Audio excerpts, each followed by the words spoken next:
My name is Jennifer Blackwell. I'm 27 years old, and just 5 minutes ago I was sure that Douglas Blackwell, my biological father, but now, standing in the spacious, dimly lit office of my grandmother's Georgian mansion, located in one of the most prestigious suburbs of Philadelphia, I realized with painful realization that my confidence, like so much else in this family, was just an illusion, artfully supported by years of lies. Half-truths and carefully hidden secrets that seem to be starting to surface right now, after the death of grandmother Eleanor, a woman who was for me the last island of unconditional love and acceptance in a world full of cold calculation, family intrigues and endless struggle for power. I had come here to sort out inheritance issues, knowing that my grandmother had specifically mentioned me in her will, as if confirming that I had every right to be here. But now I was standing in front of a man who had never hidden his contempt for me and who now seemed to enjoy the moment, stretching his words like a predator playing with its prey. "You can attend the reading of the will next week if you want." Douglas's voice was cold, almost lazy, but there was undisguised mockery in his tone. "But don't expect anything." I looked at him, trying to catch at least a shadow of emotion on his perfectly controlled face, but all I saw was indifference and something else, deeper. Perhaps the satisfaction of knowing that he could still hurt me, still be able to make me feel insignificant. "I've already talked to Harrison about challenging any provisions that include you," he continued, and at the mention of Harrison Mills, our longtime family lawyer and a friend of my father's, my stomach turned cold, because if these two were acting together, it means they really intend to fight for every point without leaving I don't have a chance. "I'll be there," I said, barely suppressing the tremor in my voice. But Douglas just grinned as if my words meant nothing. "Feelings," he said mockingly. "Eleanor always had a blind spot for you, but fortunately, the law cares about facts, not feelings." I didn't answer. I just stood there, clenching my fists, watching him turn around and walk away, leaving me in this huge, suddenly alien room where, until recently, my grandmother's voice sounded, where she wrote letters, looked through documents, and thought about how best to distribute her inheritance. I slowly walked over to the massive walnut desk, ran my fingers over its smooth surface, imagining how Grandma sat there, bent over sheets of paper, thinking over every word. Her handwriting was always clear, confident, just like herself. Unlike me. At that moment, my phone vibrated, pulling me out of my train of thought. A message from my mother. "We need to talk about your father. Tonight. Alone." I stared at the screen, feeling a growing sense of unease inside me. My heart sank with a vague premonition that the truth that was about to be revealed to me would turn out to be something more than just a legal dispute over inheritance. If Douglas Blackwell wasn't my father, then who was he? How could such a secret have remained hidden for the entire 27 years of my life? And why is it now, just a few days after Grandma's death, that the truth has begun to surface, like a carefully locked box with long-forgotten secrets that someone has finally decided to open? I tried to make sense of it, but my thoughts were confused, mixing with memories of my childhood, of the years I spent in this house, of endless attempts to earn the approval of a man who now admitted that I was not his daughter at all. The Blackwells have always been known for their ability to keep secrets, and I guess I was just starting to find out how deep they can hide them. I sat across from my mother, trying to comprehend what she had said, but the words, which seemed so clear and weighty, seemed to lose their shape in the space between us, turning into something intangible, beyond immediate comprehension.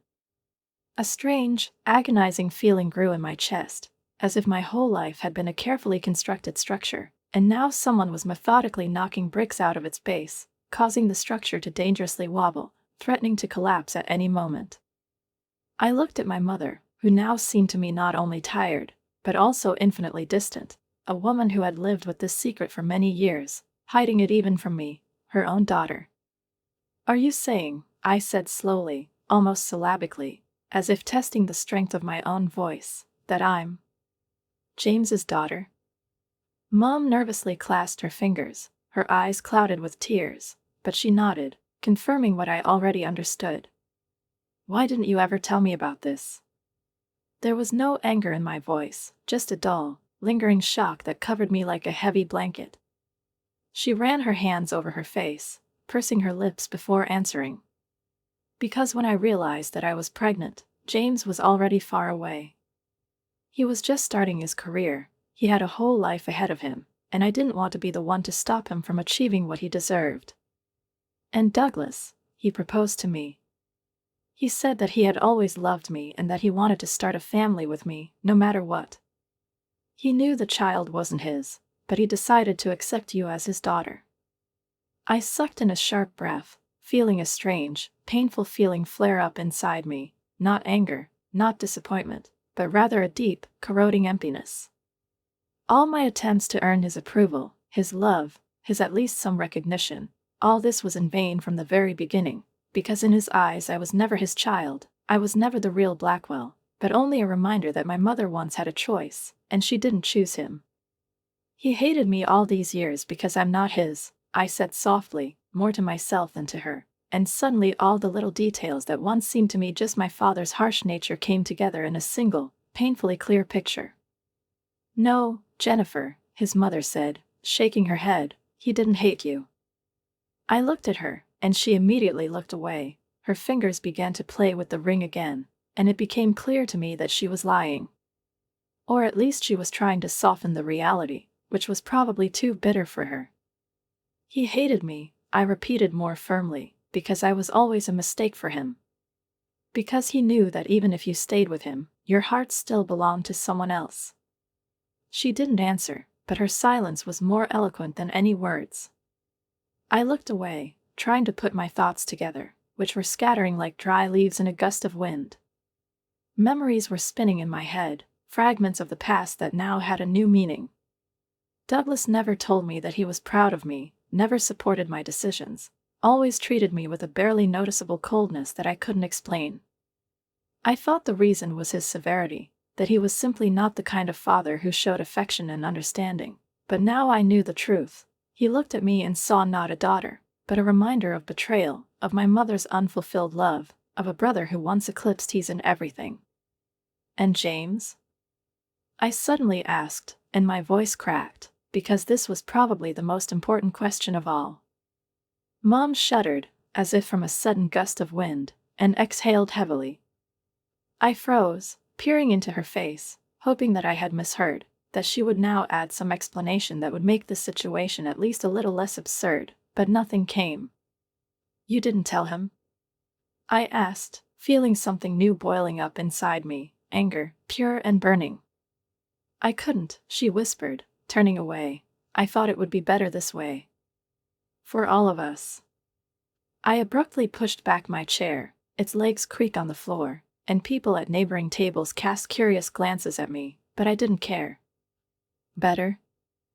I almost laughed at the absurdity of her words. You've taken away my right to know who I am. Deprived him of the right to know that he has a daughter. Mom squeezed her eyes shut as if in pain, but I couldn't think about her feelings right now. My heart was pounding, and the air in my chest felt heavy, like before a thunderstorm. Where is he now? I asked sharply. She slowly opened her eyes, and for a moment there was something like fear in her gaze. I do not know, she said. After my father's death, we hardly talked. The last time I heard from him, he was still in Seattle. Seattle. The city that seemed so far away, but at the same time, was now closer than ever. The city where the man who lived all my life remained for me only a ghost of family stories. A man who didn't even know he had a daughter. I took a deep breath, trying to deal with the avalanche of emotions, but one thing was clear to me: I had to find him. He didn't blink, didn't make a sound, but something in his face changed, some subtle shadow flashed in his eyes, and I realized that the question had touched him deeper than I could have imagined. There was a tense silence in the room, in which I could clearly hear the muffled ticking of the wall clock and my own rapid breathing. James carefully set the cup down on the table, his long fingers curling around the porcelain for a moment, as if he was trying to hold on to something tangible in the flood of memories that I had unwittingly awakened.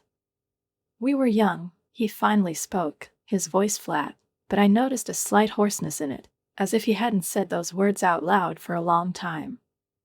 I loved your mother, and I think she loved me too.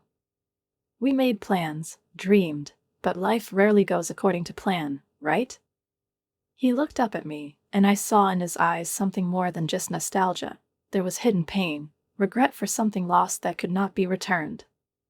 But she married Douglas, I said, watching his reaction.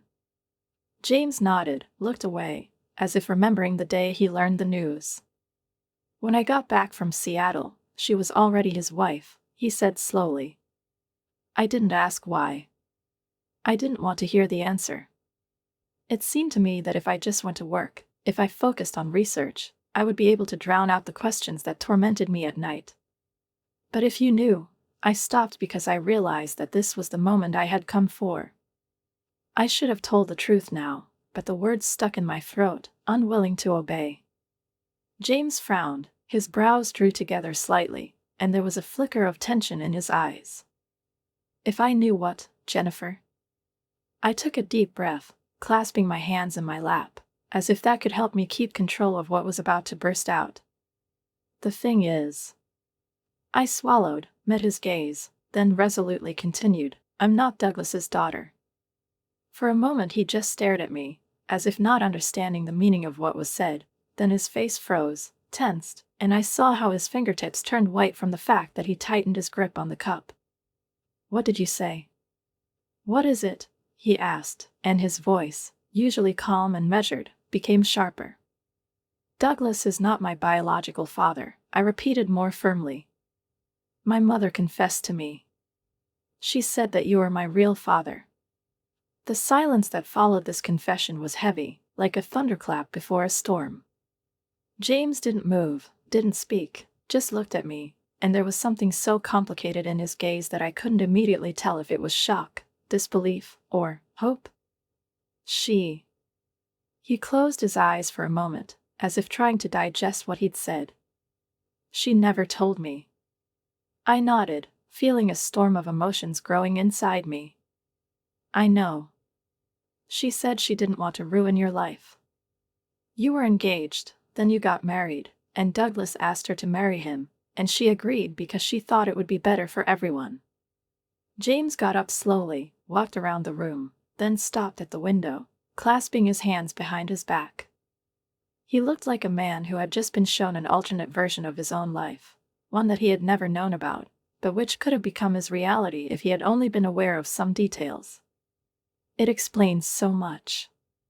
He said finally, his voice quieter, as if he was talking not so much to me as to himself. I waited, holding my breath, trying to understand what he was feeling, but he remained as impenetrable as ever. And now Douglas wants to convince everyone that I have nothing to do with the family at all, I said, hoping that this would encourage him to react more actively. James turned to me, his gaze hardening. Of course he wants to. He's always been like this. I always thought that I could control the fate of other people. I nodded. But he can't change the truth. No, James agreed, his lips pressed into a thin line. The truth does not disappear from this. He paused, as if weighing something, then came over to me and sat down across from me. Are you sure you want to go all the way? I understood what he was asking. It wasn't just about Eleanor's will, or the inheritance or the Blackwell name. The point was that this truth would change everything. I want to know who I really am, I said firmly. James looked at me for a moment longer, then nodded, and something like the shadow of a smile appeared on his face, sad, but at the same time almost proud. Then we need to do a DNA test, he said. It's the only way to prove your rights and put Douglas in his place. I felt something turning over in me, a mixture of fear and hope. Do you agree? Of course, his voice became firm, confident, and I saw the same determination that was in me manifest in him. If it's true, then I want to know. And if it's true. He paused for a moment, then looked at me with something like longing, then I want to make up for everything I missed. I barely held back the lump in my throat, nodded, and for a moment it seemed to me that the air in the room had become lighter. Now I had an ally. And it changed everything. I gripped the letter tightly, feeling rage boiling up inside me, but instead of letting my emotions take over, I took a deep breath, trying to assess the situation soberly. Douglas played dirty, but that was not surprising. He always got his way with cold-blooded calculation, using power, connections, and an impeccable reputation. Now he intended to erase me from the family's history, to question not only my right to inheritance, but also my very identity, my belonging to the Blackwells, and if I did not take decisive steps, he could gain time, and with it influence on the course of the case. I knew I had to act immediately. The first thing I did was call James, tell him about Douglas's petition, and I heard a heavy exhalation in response, full of hidden irritation. "He's trying to delay the process, force you to leave, create an atmosphere of doubt around you," he said quietly but firmly. "This is a classic tactic. He can't directly exclude you, but he can make your claims look questionable. But if we get the test results on time, will it change the situation?" I asked, gripping the phone so tightly that my knuckles turned white. "It will make your statement much more compelling, but Douglas won't back down so easily," James sounded confident. "He will fight to the end." I nodded, even though he couldn't see it. "Then I need to talk to a lawyer." "With Harrison Mills?" There was a hint of skepticism in his voice. "No. With Bernard Walsh." He was closer to his grandmother, and apparently he knew more than he was saying. "It's a smart decision," James hesitated before adding, "if you need my support, I'm here." Those words meant more to me than I could express. I said goodbye, and then immediately dialed Walsh's office, making an appointment. When I entered Bernard's office, he greeted me with the same composure he had shown the previous time, but I noticed a slight tension in his movements. I sat down across from him, crossed my arms over my chest, and got straight to the point. "Harrison Mills has applied to postpone the reading of the will," I said, watching his reaction. Bernard didn't blink, but I felt his fingers tighten a little on the arm of the chair. "It was predictable," he said dryly. "Douglas is going to challenge my inheritance using the issue of biological origin," I continued. "But if Grandma really knew the truth, then she included me in her will not as Douglas's daughter, but as a granddaughter by blood." Bernard leaned forward slightly, his gaze became intense. "And what exactly do you want from me, Miss Blackwell?" "I want to know if she's envisioned this scenario," I said bluntly. Bernard didn't answer right away, then sighed softly and bowed his head, as if weighing the consequences of his words. "The only thing I can tell you now," he finally said, choosing his words carefully, "is that Eleanor Blackwell was a far-sighted and calculating woman. She didn't leave important matters to chance." "Does this mean that she foresaw such a development?" "It means that you have to be prepared for anything," he replied evasively, then stood up, making it clear that the conversation was over. I left his office with conflicting feelings. He didn't say anything specific, but there was a clear hint in his words. Grandma knew more than she was letting on, and if she really was as perceptive as Bernard hinted to me, then the will could hide something that could completely ruin Douglas' plans. The next 2 days dragged on for an excruciatingly long time. I tried to keep myself busy, but thoughts of future events haunted me, surfaced in my head, forcing me to scroll through possible scenarios over and over again. When the call came from the lab, I froze, clutching the phone with both hands. The employee's voice was smooth and businesslike, but when he read out the conclusion, my breath caught in my throat. James Blackwell was indeed my biological father. I closed my eyes, feeling a hurricane of emotions rising inside me. It was official confirmation of what I'd always suspected, but the realization hit me like an avalanche anyway. Now I had indisputable evidence, now I knew who I was, now I could fight for my place in this family. But most importantly, Douglas couldn't deny the truth now. I called James. He answered almost immediately, and I heard something new in his voice, not just tension, but rather excitement, which he was trying to hide. "The results are back," I said. "And?" I smiled, even though I knew he couldn't see. "You're my father." There was silence on the other end of the line, followed by a slow exhale. "I've always felt something," he confessed quietly. I gripped the phone tighter, feeling my life unfold in front of me in a new light. Now we have proof, I said. Now Douglas can't eliminate me. No, James agreed, but he'll try. Be ready. I nodded, even though he couldn't see it. I'm ready. I squinted, trying to decipher the expression on Harrison's face, in which, through his constant politeness, there was a subtle shadow of anxiety, or maybe a warning. He knew more than he was letting on, and it was obvious. But what exactly was he trying to convey to me between the lines? Was he just a dedicated lawyer running an errand for his client, or was there a warning hidden in his words that I didn't realize the depth of the coming battle? Douglas has always been aggressive when it comes to money, I said coldly, crossing my arms over my chest, but as far as I know, Eleanor Blackwell's will has already been drawn up and certified, which means his influence is limited. A will, yes, he agreed slowly, bowing his head slightly, but the Blackwell Family Trust Fund is a completely different matter. Explain. Unfortunately, I am not authorized to disclose the details until the will is officially announced. He leaned back, his fingers interlocked in the lock, but I strongly advise you, Jennifer, to consider Douglas' proposal. Why? I sounded not only adamant, but also genuinely curious. Because it might be the only chance to get something, he said after a short pause. I felt a chill run down my spine.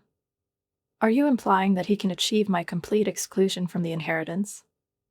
I'm just saying that family finances are more complicated than just the distribution of assets under a will, he replied evasively. Your grandmother managed the family's fortune for decades, and her decisions were strategic. In some matters, her will might contradict what you think is fair. My grandmother, Eleanor Blackwell, was indeed a woman who was always a few steps ahead of the rest. If she suspected my true identity, she could have taken steps to protect me, but she could also have left loopholes for Douglas, anticipating his possible protests. I remembered her gaze, her rare but apt words, her way of not just reacting, but managing events. I'm not going to accept handouts, I said firmly. Then get ready for a long fight, he sighed and stood up, making it clear that the conversation was over. See you at the reading of the will. I left the office feeling tension in every muscle. Douglas hoped that I would agree, that I would be afraid, that I would falter under pressure. But if he really believed that I would give up what was rightfully mine, then he didn't know me well. It was the morning of the reading of the will, and I entered the law firm's boardroom, where all the interested parties were gathered. Douglas sat in the center of the long table, his posture radiating confidence, but I knew there was anger and fear behind that facade. He's used to controlling the situation, and now he's faced with a factor he couldn't have predicted, me. Next to him sat his wife, cold and serene, like a marble statue, and a little further away were several cousins and sisters, each of whom was waiting for his share. James is at the other end of the table. He met my gaze, nodded slightly. The lawyer cleared his throat. We are gathered here for the official reading of Eleanor Blackwell's last will and testament. As you all know, the deceased was very clear about her intentions regarding the division of her property. The will was drawn up in full accordance with the law and confirmed in the presence of witnesses. I felt Douglas's jaw tighten. He was waiting for a trick. According to the will, the Blackwell Manor estate is being transferred to Jennifer Blackwell. The lawyer's voice was steady, but there was a tense silence in the room. I felt something like triumph flare up inside me, but I forced myself to keep a straight face.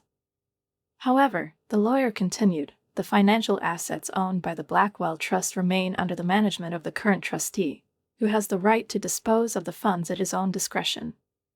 And who is this trustee? Douglas's voice rang out, although judging by his confidence, he already knew the answer. The lawyer looked up from the document. Douglas Blackwell remains the trustee. The silence in the room became palpable. Douglas slowly turned to me, his gaze filled with triumph. It looks like you didn't really win, dear. His voice was silky, but there was a malicious sparkle in his eyes. I forced myself not to be provoked. I have a house, I replied evenly. And that's more than you expected to leave me. But everything was boiling inside me. Douglas still controlled the fund, which meant he had access to all financial assets related to his grandmother's fortune. This meant that he could manage the money as he saw fit. You should know, the lawyer intervened, that the will states that in the event of any legal proceedings related to the inheritance, the Blackwell Trust will be frozen until the conflict is resolved. I saw Douglas's eye twitch. So, I squinted, if I challenge the will, you won't be able to access the foundation? The lawyer nodded. I felt a fire burning in my chest. I had a chance. Douglas was counting on a quick victory, but if Grandma left loopholes, then I could use them. I looked at James. I think we have something to discuss. He nodded, and approval flashed in his eyes. Douglas clenched his fists. You're making a mistake, Jennifer. I smiled. Let's see. At that moment, a tense silence hung in the room, so thick that it seemed you could touch it with your hands. I felt my heart start to beat faster, but I kept a straight face as I watched Douglas, who had been leaning back in his chair self-confidently at first, gradually begin to realize the meaning of Harrison's words. His eyes narrowed, his fingers curled into a fist, and muscles clenched on his cheekbones, the first sign that he was beginning to lose control of the situation. What exactly does that mean? His voice was flat, but there was tension in it. Harrison slowly closed the folder, placing his palms on top of it, and looked at the audience. As you all know, the Blackwell Family Trust was established many years ago with clear conditions regarding the right of inheritance. The main criterion for gaining access to the main assets of the foundation is the presence of a direct biological connection with the founder of the family, namely Robert Blackwell, the founder of the dynasty. There is also a clause in Alanera Blackwell's will that leaves this condition in effect, ensuring that the inheritance passes only to blood descendants. I could almost feel Douglas shudder inwardly, although he remained outwardly collected. What are you getting at, Harrison? His voice was cold, but I noticed a thin film of sweat forming on his forehead. The lawyer paused before continuing. In recent days, I have become aware of facts that may affect the distribution of inheritance. I have received information, confirmed by reliable sources, that Douglas Blackwell is not a biological descendant of the Blackwell family. At that moment, a muffled hum broke out in the room, someone whispered sharply, someone took a sharp breath, and Douglas slowly turned to me. Icy anger could be seen in his gaze, in which disbelief, rage and, possibly, fear were mixed. He realized that this information came from James and me. This is absurd, he said through gritted teeth, but there was no previous confidence in his voice. That's a lie. Slander. We have the evidence, Harrison replied evenly, taking several documents out of a folder and laying them out in front of him. Original adoption records, medical certificates, as well as testimony from a person who worked at the hospital where the adoption was carried out. Douglas abruptly jumped up from the table. The chair flew back with a crash. This is a brazen attempt to deprive me of my legitimate inheritance. He growled, clenching his fists. You have no right to question my belonging to this family.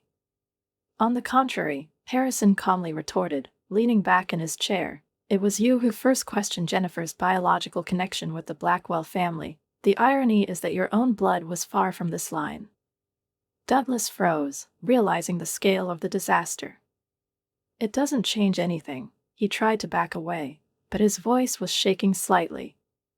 My mother and father raised me as a Blackwell. Of course, Harrison nodded, but according to the terms of the trust, that doesn't give you the right to control the family's assets. I watched him, keeping a straight face, even though a hurricane of emotions was raging inside me. That's impossible. Douglas sat back down heavily in his chair, as if the ground were giving way under his feet. It's a trap. It's true, James said calmly, who had been silent all this time, watching the development of events. He leaned back, clasping his fingers on his chest, and his voice came out with an almost lazy confidence that infuriated Douglas even more. You've been trying to use the law against us for so long that you haven't even realized how you've exposed yourself. You've known that, Douglas exhaled slowly, all this time. I found out recently, James replied, but just in time to stop you. There was a deathly silence. Douglas looked at us with an expression as if we had just destroyed his whole world. And now what? His voice was low, but there was a dangerous note in it. Harrison looked at me, making it clear that I had the last word. I exhaled slowly, realizing that this moment was the culmination of all the struggle that had begun when I first learned the truth about my origins. Now, Douglas, I said, looking him straight in the eye, you no longer have control over the trust or the inheritance. According to the terms of the document, if you do not meet the criteria, your credentials will be revoked. I saw his hands clench on the arms of his chair, but he didn't say anything. He knew he had lost. The will remains in effect, Harrison added. But its execution will now be reviewed in the light of new circumstances. Douglas was silent, his face ashen, as if all his strength had left him. Congratulations, Jennifer, he finally said, his voice full of venom. You won. I smiled. I just took what was rightfully mine. The room was filled with heavy silence, which sounded like a quiet but undeniable victory. The room was frozen in tense silence, interrupted only by the barely audible crackling of the fireplace and the muffled breaths of those present, as if the air had suddenly become thicker, filling the space with a heavy, oppressive realization that slowly but inevitably fell on Douglas' shoulders. I saw his face contorted into a mask of anger and despair, as his fingers convulsively clenched into fists, turning white on his knuckles, and his gaze darted around the room, looking for at least some support, at least some straw to grab onto. But even those who a minute ago were sitting on his sides, expressing confidence, now pulled back, realizing that their leader had fallen, that their conviction had been built on sand that crumbled under the onslaught of the ruthless truth. This is impossible, Douglas whispered, his voice breaking, almost turning into a strangled wheeze. But he immediately pulled himself together, regaining his composure, although I saw a drop of sweat slide down his temple. This is a lie, a fabrication. No one can just pull out records that have been kept secret for decades. No one except those who knew where to look, James replied in an even, almost lazy tone, giving him a look full of hidden, restrained victory, the very victory that does not require loud words and triumphant gestures, but is felt in the very essence of what is happening, forcing the one who lost to realize the scale of his defeat. We didn't just find the records, Douglas. We have found medical documents and staff certificates that confirm your adoption. You are the child that our parents adopted into the family after years of trying to have a child naturally, and they loved you, took care of you, but the fact remains that you are not a blood descendant of the Blackwells. This is, he broke off, biting his lip, as if hesitating to find the right words, as if everything inside him was bubbling with rage, but at the same time it was bursting at the seams, collapsing from the collision with indisputable facts against which he could not put forward counterarguments.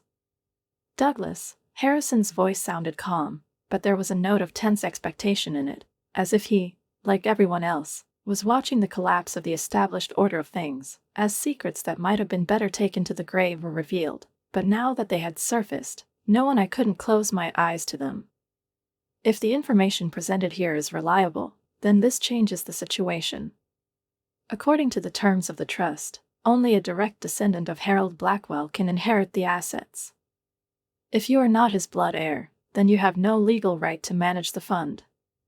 No, Douglas gasped, but his voice was trembling, becoming almost a whisper, and it seemed to me that at that moment he finally realized the inevitability of what was happening. Yes, I said softly but confidently, meeting his gaze and feeling a wave of relief wash over me, as years of struggle, tension, and fear finally find their logical conclusion, leading to justice, to the truth that he himself tried to use against me, but in the end he turned out to be a victim of his own intrigues. At that moment, my mother, who was sitting next to me, squeezed my hand again. Her fingers trembled, but not from fear, from emotions, from worries, from the realization that her secret, which she had kept for so many years, turned out not to be destruction, but salvation, that her mistake in the past, her choice, which she regretted it. Now she has become the weapon that put an end to this story. It's a trap, Douglas muttered, standing up abruptly, his eyes darting around the room, and I saw in them not only rage, but also despair, the same emptiness that occurs when everything you believed in collapses. You all conspired against me, manipulated the facts, bribed the witnesses.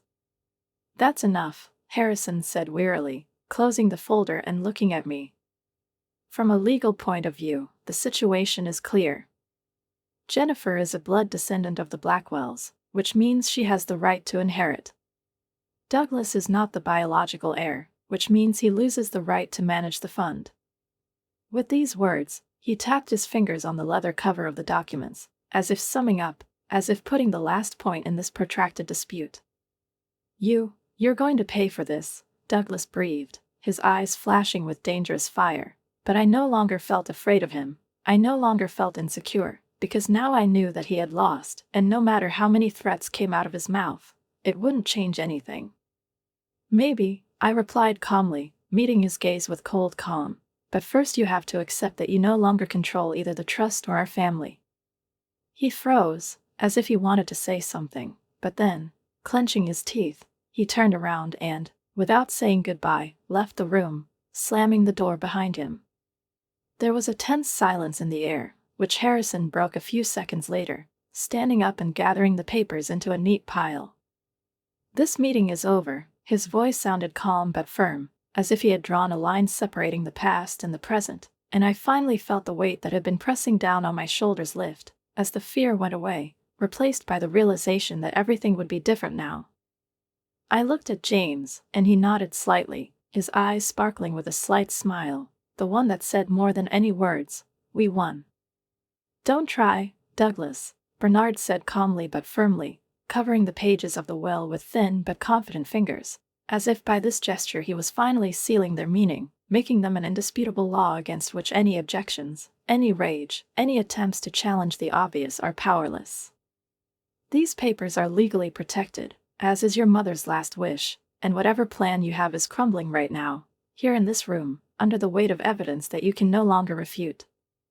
I watched Douglas's face as it changed, moving from frenzy to stunned disbelief, then to something that looked like fear, the fear of a man who suddenly realized that he no longer had power, that the world he had built around himself over the years was cracking and crumbling into the dust, leaving him neither a foothold nor a way out. You can't do this." His voice no longer sounded authoritative. It was hoarse, ragged, full of anger that broke into panicked despair. "I was the heir. I managed this house, this family. I controlled all financial flows, all assets. You can't just erase me from the equation." "You erased yourself, Douglas," James replied calmly, crossing his arms over his chest. His gaze was cold and ruthless, but there was no gloating in it, only a firm realization that justice, albeit belatedly, had prevailed. "If you hadn't been so obsessed with your own power, if you hadn't tried to erase Jennifer from the history of this family, maybe things would have turned out differently." Douglas shook his head like a man who refuses to believe in his own defeat, but I could see the understanding in his eyes. He had lost. "It's a trap. This is a setup," he muttered, but his words no longer had any weight. They could not change what was written in the will, could not refute the facts printed on paper, could not destroy the truth that finally came to light. "This is justice," I said, feeling a wave of relief rise in me, that sweet, slow certainty that comes when years of pain, lies, and fear suddenly give way to the truth, when you no longer have to prove your right to be part of the family, because the law itself, the story itself, is now worth it. On your side. And now you're going to have to deal with it. I won't accept it." Douglas spun around, as if ready to hurl the nearest object at the wall, his hands trembling with tension, but he immediately forced himself to freeze, breathing heavily, as if realizing that any outburst of rage would only confirm what had been said about his character. "I will challenge the will. I will file a lawsuit." "You have every right to do that," Bernard nodded calmly, closing the will and carefully folding the papers into a folder, as if preparing to end this conversation. "But trust me, Douglas, I know all the loopholes. I know exactly how your mother phrased her last word, and I can say with complete confidence, you're going to lose. I saw a flicker of fear in Douglas's eyes, real, cold, piercing, because for the first time in his life he was faced with something that he could not influence, that he could not turn to his advantage.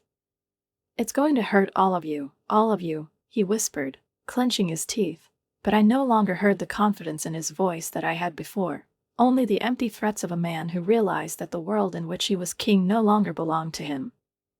He took a step back, retreating like an animal cornered, then turned around and, without another word, walked out of the library at a brisk pace, slamming the door loudly. There was silence in the room, heavy and intense, as if the air had become thicker, as if the walls had absorbed all the tension that had filled this place for the last hours. "Well," James said softly, uncrossing his arms, his gaze softening as he looked at me. "I think this can be considered the official conclusion of the drama." I smiled faintly, although a hurricane of emotions was still raging inside: relief, fatigue, dazed, the realization that this was the end of a long, exhausting struggle, the end of a confrontation in which I finally emerged victorious. Bernard stood up carefully, leaning on his cane, his penetrating gaze swept over me, and he nodded slightly, as if confirming that he was satisfied with the outcome of the case, that now that the will had been executed, justice had prevailed. "Eleanor would be proud of you, Jennifer," he said softly, and his words, spoken without excessive sentimentality, without exaggerated solemnity, sounded more important to me than any confessions. I took a deep breath, trying to digest everything that had just happened, realizing that now my future was a blank slate, on which there were no more stains of other people's intrigues, no fears that had held me down all these years. I looked at my mother, and her eyes were filled with tears, but they were tears of relief and joy, albeit mixed with the bitterness of the past. "It's time for us to go home," I said softly, taking her hand. She nodded, squeezing my fingers tightly, and at that moment I realized that everything was really going to be different now. I watched Douglas as he staggered out of the house, his face contorted with rage and impotence, tearing off his tie as if it were strangling him, as well as the ring of truth that finally caught up with him. His loud footsteps echoed across the marble floor, accompanied by angry shouts full of threats, but we all knew that these were nothing more than the empty words of a man who had lost everything. He hoped that the court would be able to restore at least some of his power, but even he probably already realized that he would lose, not only legally, but also morally. Harrison, who had been keeping in Douglas' shadow, now looked as if someone had pulled the ground out from under him. His face, usually composed and impenetrable, was now pale, and his fingers were convulsively clutching the cufflinks on his shirt cuffs, the only gesture that betrayed his inner excitement. He opened his mouth as if to say something, perhaps to justify himself, perhaps to try to preserve the remnants of his reputation, but when he met Bernard's gaze, he slowly closed it, realizing that words would not change anything else. "Do you understand that this is the end for you?" Bernard asked softly, but with a metallic note in his voice, studying Harrison intently over the top of his glasses. "Your role in hiding the facts about the adoption, as well as your refusal to submit documents earlier, is now obvious. Douglas may still be able to hide behind the veil of litigation, but you have nowhere to run." Harrison swallowed, his gaze darting between those present, but he didn't find a single ally among us. After one last nervous glance at Bernard, he nodded silently and, turning around, followed Douglas, disappearing into the darkness of the fading day. I took a deep breath, as if I had just allowed myself to realize that this was the end. The long years spent fighting for recognition, for the right to be a part of the family, for one's own place in this house, are now a thing of the past. Thomas and William, who had been silent until then, came up to me, and I saw something new in their eyes, not just embarrassment or confusion, but a sincere desire to understand and mend a relationship that had remained strained and fragile for too long. "I had no idea about all this," Thomas said dully, his voice devoid of its usual lightness, now filled with the pain of realizing that everything he believed in was a lie. "The way he's been treating you all these years, it seems so obvious now." I looked at him, and my feelings were fighting. The years of resentment, injustice, and detachment, they couldn't disappear in an instant, but looking into his honest, regretful eyes, I suddenly realized he really didn't know. Douglas masterfully manipulated us, dividing us, instilling doubts, controlling us, and now that his influence has disappeared, Thomas has begun to see the truth. Anyway, William added softly, his voice firm, there was no doubt about it, you've always been our sister. That hasn't changed. I couldn't answer right away. My throat tightened, and I just nodded, giving myself a second to deal with the surging emotions. Perhaps our childhood passed differently than it could have, perhaps we will never regain those years that were lost, but in front of me stood not just the people I grew up with, but my brothers. The mother came up a little later. Her gaze was filled with mixed feelings, relief, fear, remorse. I could see her struggling to find her words, as if she didn't know where to start, but in the end, she just said, I should have told you the truth years ago. Her voice was quiet, but there was more pain in it than in any tears. You were protecting me, I replied, and it wasn't until I said it out loud that I realized how true it was. She nodded, her fingers squeezed my hand tightly, and at that moment I realized that her fear, her silence, was also part of her love. Later that evening, I was sitting in my grandmother's office, surrounded by her books, letters, and family heirlooms, which now felt in a new way not as someone else's artifacts, but as part of my own story.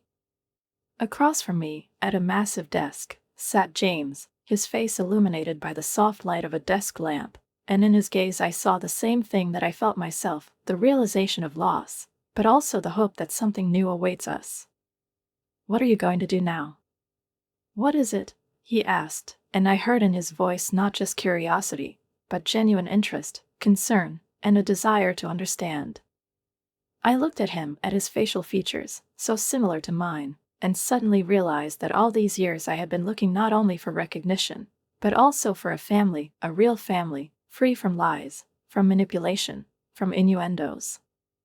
Let's build something new, I said, and my words sounded firm and confident.